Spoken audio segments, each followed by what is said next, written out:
This story is set in the wild, wild west.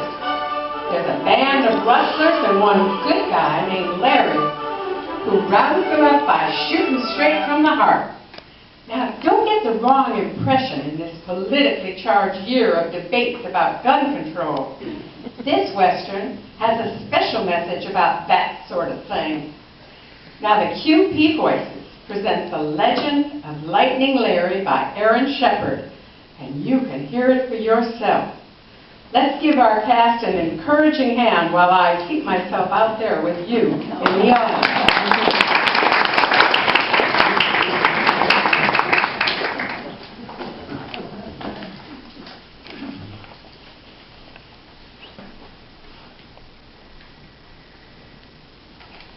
Well, you've heard about gunfighting good guys like Wild Bill Hickok and Wyatt Earp, but I'll tell you a name that strikes even greater fear in the hearts of bad men everywhere: Lightning Larry. I'll never forget the day Larry rode into our little town of Brimstone and walked into the Cottonmouth Saloon. He strode up to the bar and smiled straight at the bartender. Lemonade, please. Every head in the place turned to look. Now, standing next to Larry at the bar was Crooked Kurt. Kurt was one of a band of rustlers and thieves that had been threatening our town, led by a ferocious outlaw named Evil Eye McNevil.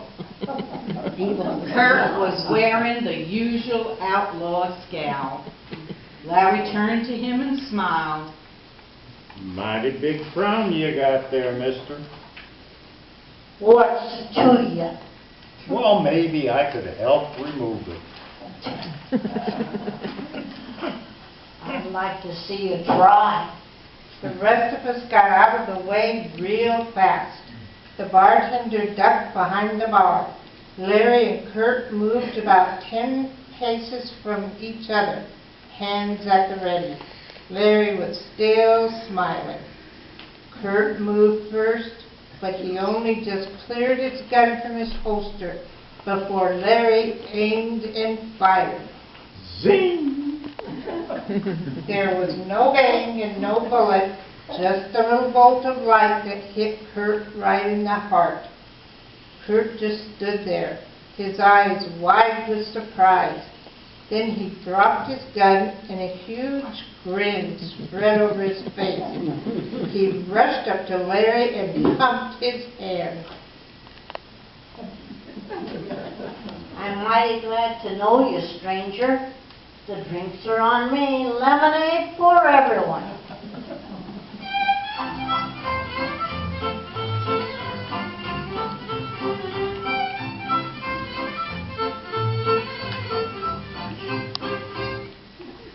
When Evil Eye McNevil and his outlaw gang heard that the Crooked Kurt had gone straight, he shuddered right down to the boots. Most any outlaw would rather die than smile. Evil Eye's men were shook up, but they weren't about to let on.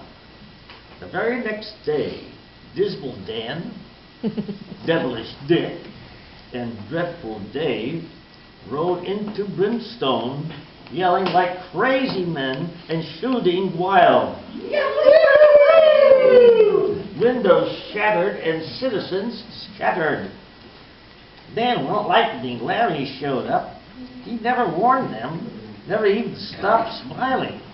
Just shot 3 little bolts of light, hit those outlaws right in the heart.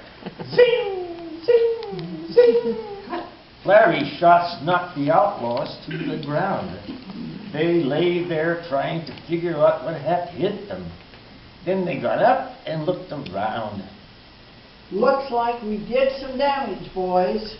Hope nobody got hurt. We better get to work and fix this place up. They spent the rest of the day replacing windows and apologizing to everyone who would listen. Then, for good measure, they picked up all the trash in the street.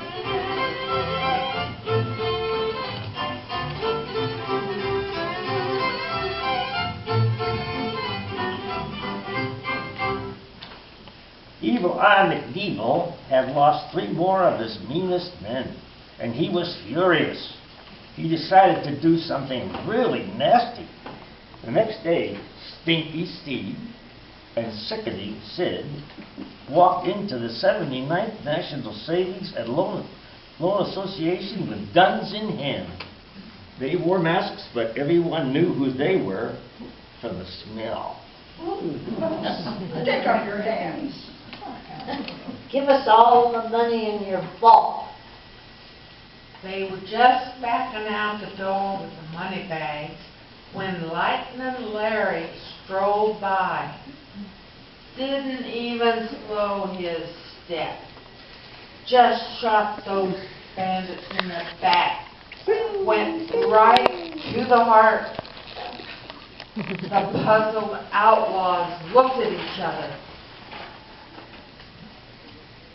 Seems a shame to steal the money of hard-working cowboys. Wouldn't want to make their lives any harder.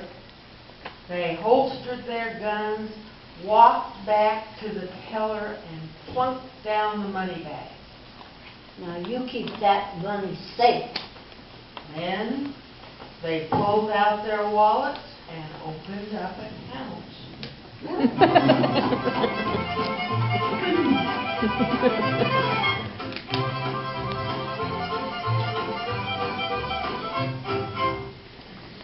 That was the last straw for Evil Eye McNeevil.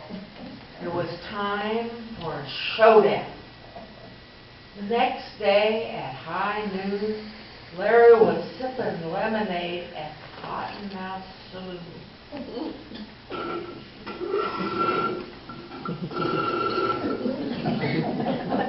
Evil Eye burst through the doors and stomped up to him.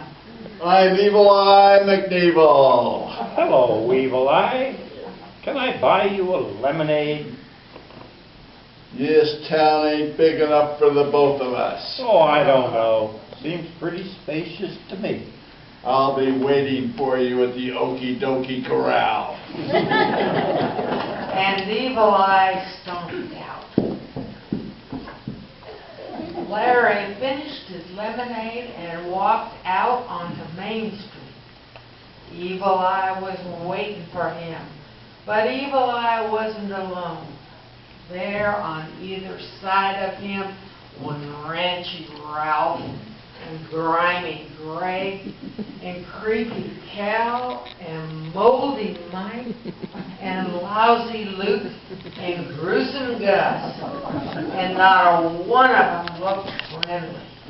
Nice day for a stroll. Draw! All of us citizens of Brimstone were lining Main Street to see what would happen. Larry was still smiling, but we knew even Larry couldn't outshoot all those outlaws together. Just then, a voice came from the Cottonmouth Saloon. Like some help, Larry? Wouldn't mind it.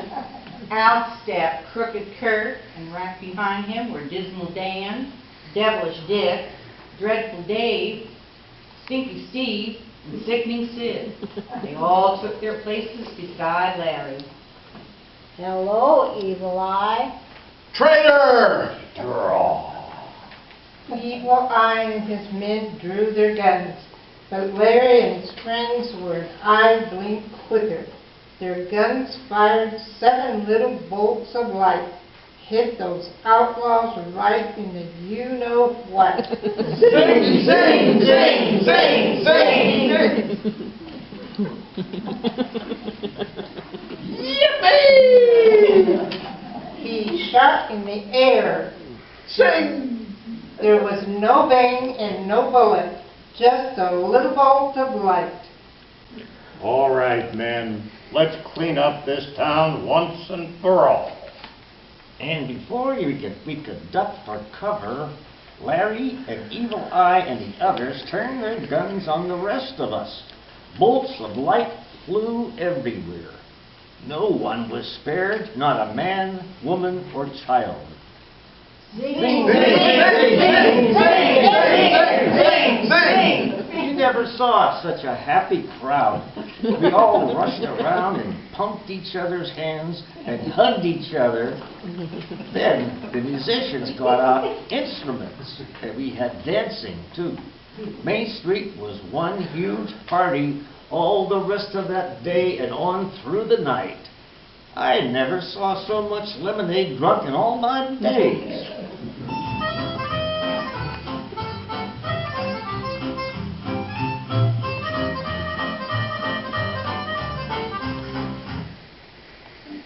With all the commotion, only a few of us saw Larry ride into the sunset. Can't say where he went, can't say what he's doing now, but I'll bet he still aims for the heart. Zing!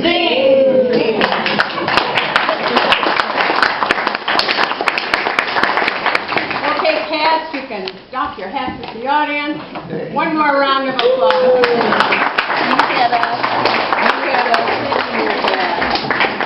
Now I'd like to introduce a very good friend of ours, Tom Wirt, who's an Australian cowboy today. And if you will pull out those song sheets you've got, he will tell you which of the songs we're singing. We're only going to do 4 of them that are on there. And then, afterwards, what do you suppose they're going to be serving out there? Lemonade.